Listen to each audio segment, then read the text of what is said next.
Estamos de volta com o Seleção Sport TV. E eu tinha prometido um papo com o Arthur, tá tudo certo para falar com ele. Vamos até Porto Alegre. Cadê o Arthur? A gente fazer o nosso teste aqui com boa tarde. Fala, Arthur, tudo bem? Boa tarde, Barreto, tudo bem? Boa tarde a todos aí do Seleção, prazer estar falando com vocês. Tem treino, cara? Tá fardado aí, com o campo no fundo. Ganharam a vaga ontem, vai treinar agora? Professor Renato, hein? Acho que vamos ter que conversar com o Renato, né? O Renato tá pegando firme aqui, não tá dando arrego, não. E vem cá, ele já deu alguma indicação para vocês? Para nós, ele só divulga a escalação uma hora antes do jogo, a gente já sabe disso, mas assim, alguma indicação de vocês aí para os titulares ficarem ligados, porque vai ter força máxima contra o Flamengo? Então, a gente não teve a oportunidade de falar com o Renato ainda, né? Mas eu sempre quero jogar, né? Se ele perguntar como é que eu tô, eu vou falar que eu tô 100%. Agora, esse jogo de ontem, eu perguntei aqui para o Maurício Saraiva como é que ele tinha sentido, por exemplo, a reação da torcida. E acho que é legal saber como é que vocês viveram isso dentro do campo. Aí veio o Barcelona e faz 1-0. E o Lanús tinha virado para cima do River. Enfim, em algum momento ali, um chegou para o outro e conversou, falou, olha, não vamos dar esse mole. Como é que vocês viveram dentro do campo esse gol do Barcelona?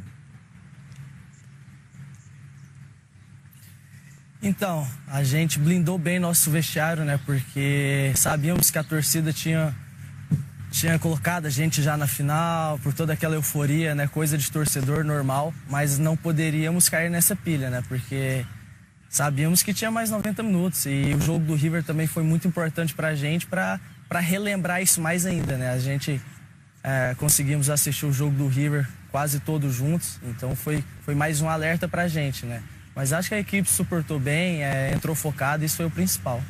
Agora, com relação, Arthur, a Jader que está falando aqui, ao adversário, a questão do peso da camisa do River, 3 vezes campeão da Libertadores, um clube de uma história gigantesca também, assim como o Grêmio, mas com a possibilidade do Grêmio decidir em casa, né? A Libertadores, se o adversário fosse o River.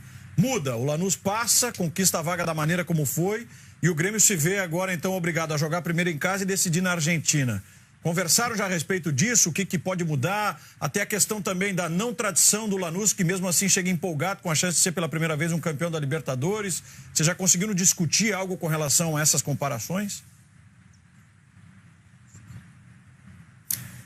Boa tarde, Jader. Não, ainda não, a gente não teve a oportunidade de conversar, né? Acho que a gente está comemorando um pouquinho da classificação, né? Nada mais justo. Acho que hoje a gente já coloca os pés no lugar e sentamos para conversar sobre isso. Eu, particularmente, tirando o adversário, o outro, eu preferia, acho que jogar a segunda em casa.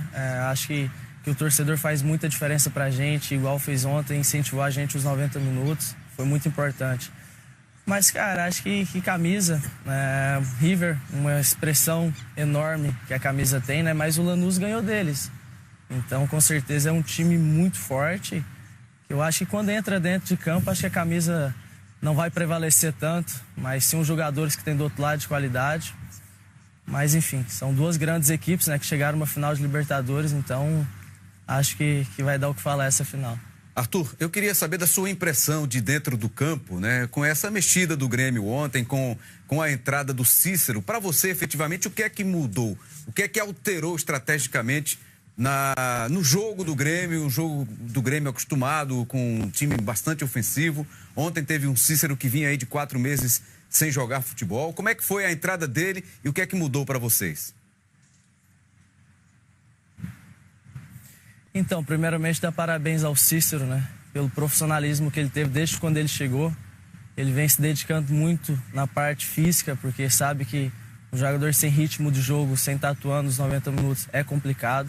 Mas ele entrou e deu conta do recado, né? E acho que o que mudou, o Baez é um jogador mais de área, né? Aquele legítimo camisa 9, centroavante. E o Cícero é um cara que sai um pouco mais da área, né? Ajuda um pouco mais na posse de bola do meio. Então acho que isso foi a principal diferença entre os dois, falando de característica, né? Mas acho que o mais importante é que o Cícero deu conta do recado e o grupo tá focado. Uma coisa que o Renato pede muito pra gente é pra todos estar ligado. Não sabe quem vai jogar, né? E quem jogar tem que dar conta do recado. Tudo bem, Arthur? Boa tarde, o Carlos Gico está falando. Vou fazer uma pergunta, talvez seja um pouco difícil, mas é o seguinte: ontem, ao mesmo tempo que vocês estavam jogando pela Libertadores, aqui no Rio, estava acontecendo um jogo da Sul-Americana, um Fla-Flu, e pelo lado do Flamengo discutiu-se muito, né, durante a semana, mas o ano do Flamengo é bom, o ano do Flamengo é ruim, porque ganhou o Carioca, mas saiu na Libertadores, enfim. O ano de todos os times, ele de certa forma é uma montanha-russa. Se a gente for falar do Grêmio, não ganhou o Gaúcho, né, não ganhou a Copa do Brasil, está numa final de Libertadores e ninguém sabe, provavelmente, assim, para o título brasileiro é difícil. Se vier a não ganhar a Libertadores, mesmo assim é reconhecido como um time talvez que jogue melhor futebol, o futebol mais vistoso do Brasil. É um ano bom ou não é um ano bom para o Grêmio? Como é que você avalia? Boa tarde. Então, na minha opinião, é um ano bom, né?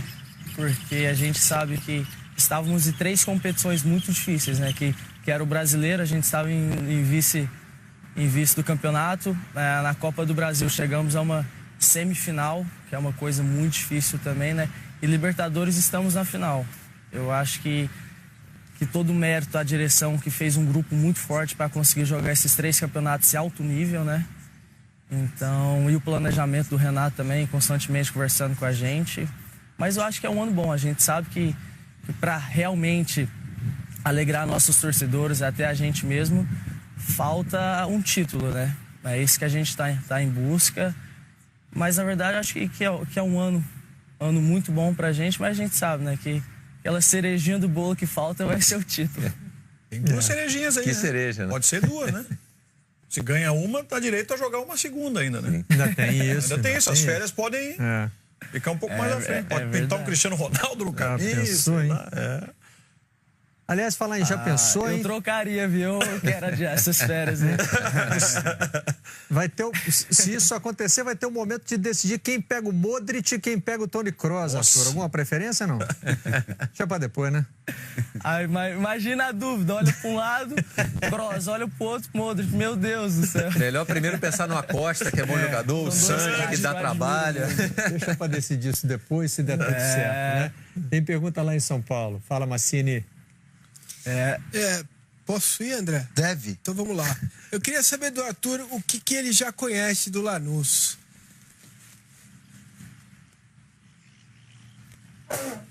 Então, sinceramente, eu não tinha acompanhado muito o Lanús ainda. Eu assisti o último jogo deles contra o River. Eu achei um time extremamente confiante, sabe? O goleiro vira quase um líbero. É uma saída de bola muito organizada. Se der espaço para eles no meio, eles vão complicar muito o jogo, porque eles têm jogadores de qualidade que colocam a bola no chão e trabalham muito bem a bola, né? Então, acho que a principal característica que eu vi analisando esse último jogo deles realmente foi o controle de jogo deles, a lucidez que eles tiveram para saber jogar o jogo. Então, acho que a gente não pode dar muito espaço para os jogadores de meio deles. Arthur, aqui é o André Hernan falando. Vamos com o Hernan, depois com o Então, Paulo. só uma perguntinha rápida aqui, pode ser? Uma última? Claro. Última sua. A última minha. Tá bom. É a primeira e última, né? Ô Arthur, tudo bem? Um abraço aí, parabéns pela classificação. Você trabalha com o Renato Gaúcho, foi ele que te deu a oportunidade para você aparecer no futebol. E a gente sabe que ele é um treinador boleirão, fala que se formou na praia, aquela coisa toda. Mas recentemente você foi convocado pelo Tite, que é um treinador estudioso, que é um treinador que tem todo um aparato na seleção brasileira para o jogador na questão técnica e tática. Olhando para os dois, convivendo com os dois, é um choque cultural muito grande?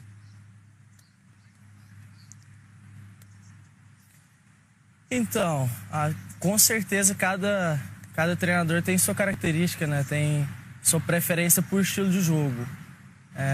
O Renato, eu só tenho que agradecer a ele, a toda a comissão técnica, que foi ele que me deu oportunidade, né? Me deu confiança, o principal, para eu jogar. Na verdade, é porque o Renato passa essa imagem mais boleirão, mais carioca, que se expõe um pouco mais, né? O Tite é um cara mais conservador, mas falando de trabalho, os dois parecem muito. Aprendi muita coisa na seleção, escutei muito lá o professor, o que ele falava, que o Renato fala aqui pra gente também. Então, acho que Eu acho que dentro de campo, óbvio, cada um tem sua característica, né? Cada um prefere um time de uma maneira, mas muitas coisas se assimilam. Então, mas acho que o que mais muda, sim, realmente é o extracampo, né? O Renato passa uma imagem e o Tite outra. Mas acho que dentro de campo são dois belíssimos profissionais e sou um privilegiado, né? Por ter trabalhado com os dois. Boa tarde, Arthur. Aqui é o PC Vasconcelos. Pelo que você está dizendo nessa entrevista, eu estou vendo que você é um jogador que gosta de ver jogo de futebol, não é apenas de jogar futebol. Então, ao longo dessa Libertadores, dá para você falar sobre o que mais te chama a atenção na característica de uma equipe argentina, por exemplo, em relação a uma equipe brasileira, sem falar do jeito de jogar do Grêmio ou do jeito de jogar do Lanús, mas o que você acha que vai estar em confronto aí nessa final? Boa tarde.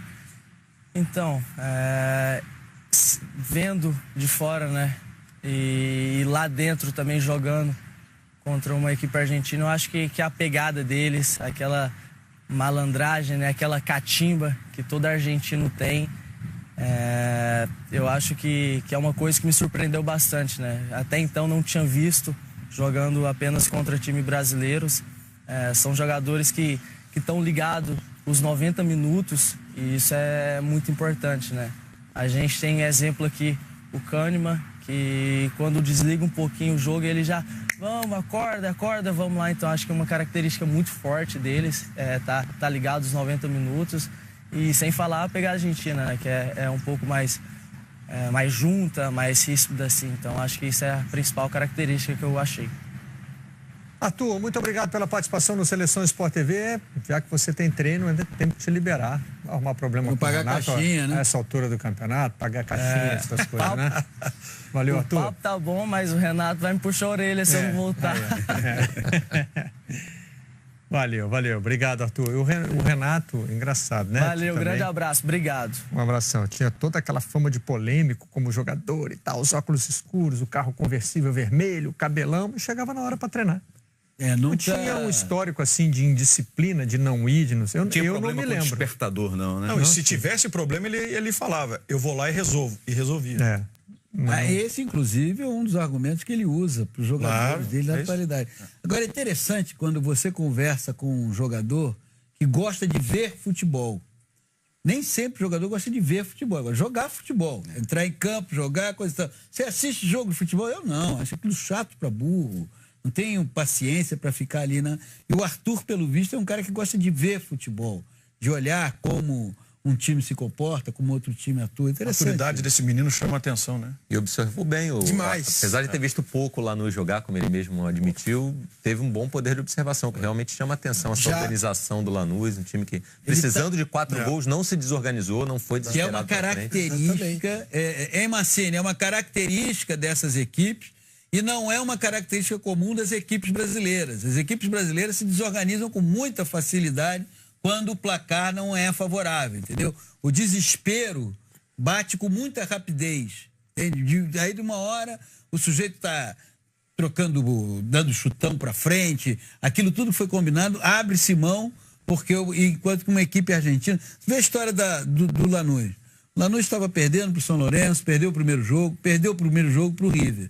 Mas nos 2 jogos em que ele conseguiu a classificação, ele entrou de uma forma ordenada em campo. Ele não